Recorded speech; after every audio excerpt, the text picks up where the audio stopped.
What type of Prime Minister does Australia want?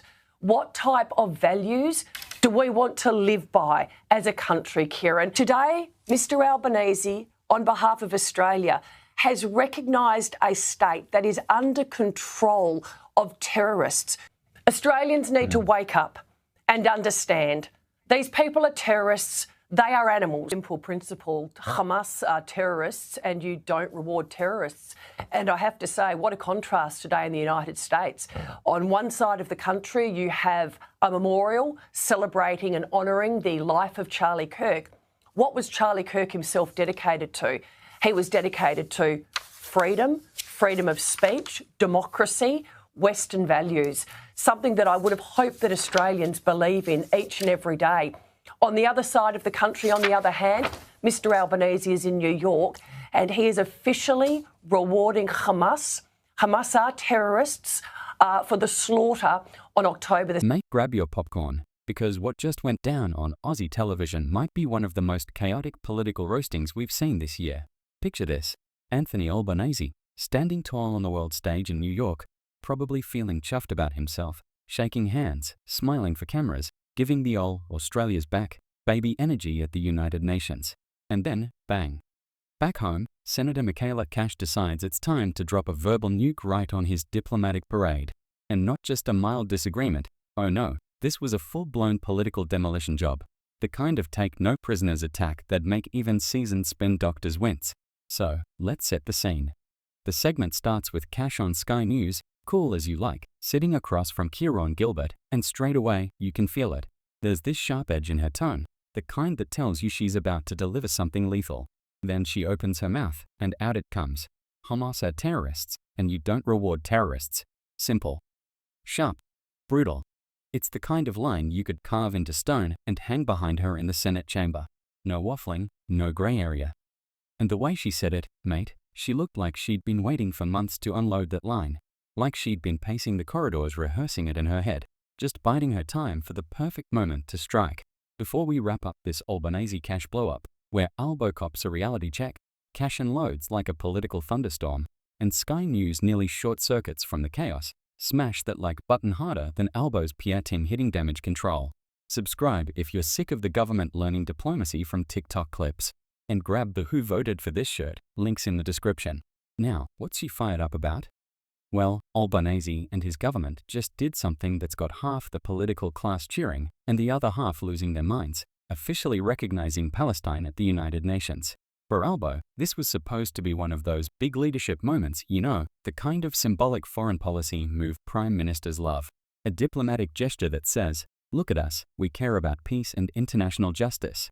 But in the rough and tumble world of Australian politics, symbolism can blow up faster than a dodgy battery on a Sydney train.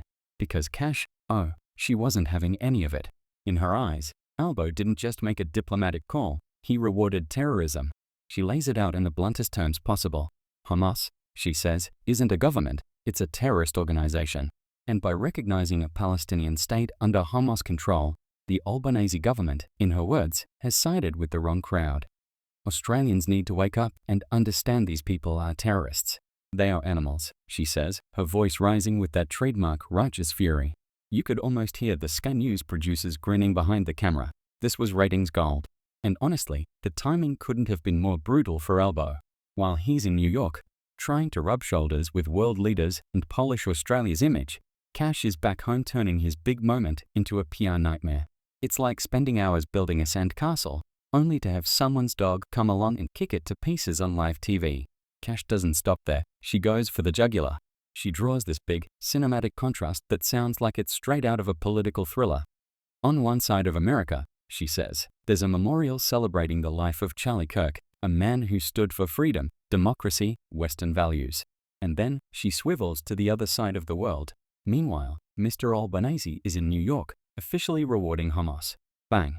The kind of juxtaposition that hits like a cold slap. Never mind that comparing a conservative American activist to Middle Eastern geopolitics is a bit of a stretch, the imagery works. It's powerful, emotive, and brutal. Now, to be clear, this wasn't just a casual political disagreement. This was a full-blown ideological slugfest. Cash is pitching herself as the defender of Western values, of Aussie common sense, of the "we don't deal with terrorists" mindset, and she's positioning Albanese as the naive idealist who's gone soft, who's forgotten what side of the moral fence Australia's supposed to stand on. It's politics 101, sure, but it's executed with surgical precision. Cash knows exactly what buttons to press. She's not talking to diplomats. She's talking to the pub crowd, to the morning radio listeners, to the everyday Aussies who see the words Palestine and Hamas in the same headline and immediately feel uneasy. And she's good at it. There's this raw authenticity in her voice, not the polished, robotic tone of a party spokesperson reading talking points. She's emotional, fired up, the kind of delivery that makes you feel like she genuinely believes every word coming out of her mouth. They executed 3 collaborators, she says, referring to Hamas. I went on and, unfortunately, looked at the video. Australians need to wake up. It's grim, shocking stuff, and she uses it to hammer home her point that recognizing Palestine now, in this context, is tantamount to turning a blind eye to terror. By this point, Albanese probably hasn't even had his morning coffee in New York, and back in Australia, the political firestorm's already raging. Headlines are flying, social media's melting down, and every political tragic from Canberra to Kalgoorlie is weighing in. Supporters of the recognition decision are framing it as a courageous stand for human rights, finally acknowledging the suffering of the Palestinian people. But the critics? They're in full-blown attack mode, accusing Albo of virtue signaling, of caving to the UN crowd, of ignoring the security implications. And right in the middle of that cyclone, there's Michaela Cash, absolutely thriving. This is her element. The more controversial, the better. Because here's the thing, Cash doesn't tiptoe. She storms in. She's the political equivalent of a bulldozer in high heels. When she's on the attack, you can practically see the sparks flying off her podium. And in this moment, she's not just critiquing policy, she's performing. This is political theater at its finest. But beneath all the noise and theatrics, there's something deeper going on here. This whole saga taps into one of those classic Australian political divides, the split between moral idealism and hard-nosed realism. Albanese is playing the diplomat, trying to show Australia can take a stand for global justice without picking sides.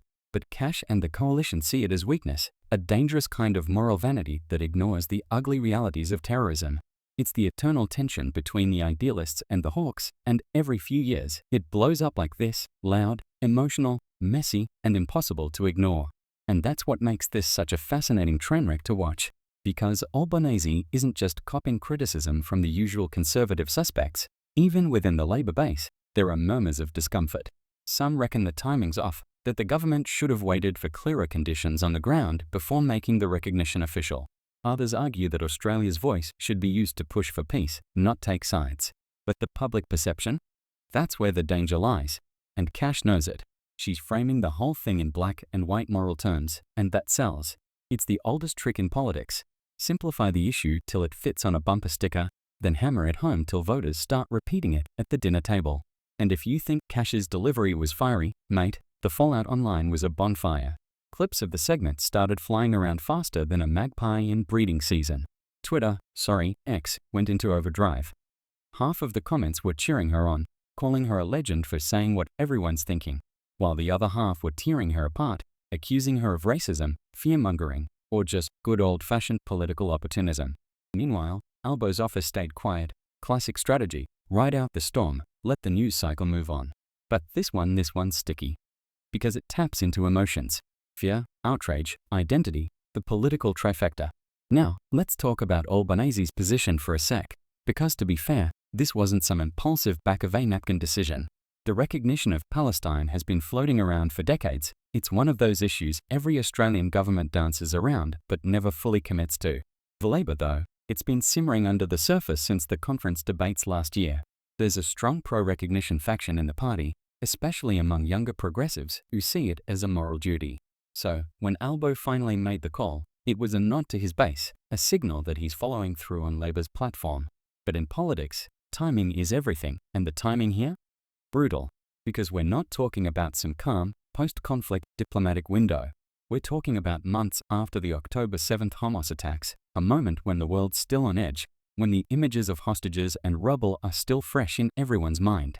So when Michaela Cash stands there and says, "You're rewarding terrorists," it cuts deep. It lands. Because emotionally, she's speaking to that visceral anger people still feel about terrorism. It's less about international law and more about gut instinct. Who's right, who's wrong, who's dangerous. And in Australian politics, that's where the real battles are fought, not in policy papers, but in people's guts. And Cash? She's a master at gut-level politics. She leans into emotion, paints vivid pictures, and uses language that sticks. When she calls homos animals, it's crude, it's shocking, and that's the point. It shocks people into taking sides. You either recoil from her tone or nod along with her frustration. Either way, she's dominating the conversation. And for an opposition senator, that's the whole game. Get your voice louder than the government's, and you win the news cycle. By this stage, the TV host, Kieran Gilbert, is sitting there trying to keep the show on track, but Cash is off like a runaway train. She's ranting about Western values, democracy, freedom, and how Australia needs to pick a side. And she throws in one of those rhetorical grenades that pundits love to quote. What type of Prime Minister does Australia want? What type of values do we want to live by as a country? It's pure political poetry, a question designed to make every viewer pause mid-sip of their morning coffee and think, yeah, what kind of country are we becoming? It's manipulative brilliance. And while she's hammering away, you can almost imagine Albo somewhere in New York, surrounded by diplomats and press aides, getting the briefing notes. Oh, Prime Minister, there's been a bit of a development back home. And him sighing, rubbing his forehead, muttering something like, bloody hell, what's she said now? Because this is the political nightmare of modern leadership. You can be on the other side of the planet, trying to shape Australia's image on the world stage, and one fiery clip from an opposition senator can dominate the news cycle before you've even finished your speech. But the funniest part? This whole exchange might actually help both of them. Yep, it's one of those weird political paradoxes.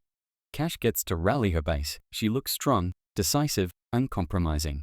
Meanwhile, Albanese can double down on his diplomatic credentials, looking calm and statesmanlike in contrast to Cash's fire. It's the political yin and yang of the modern age. Outrage fuels engagement, engagement fuels exposure, and exposure keeps both sides in the headlines. Everyone wins, except the voters trying to make sense of who's actually right. Still, there's something uncomfortably real about Cash's delivery. Because whether you agree with her or not, she's tapping into this broader unease in the Australian public, the fear that our government's becoming too idealistic, too detached from hard realities.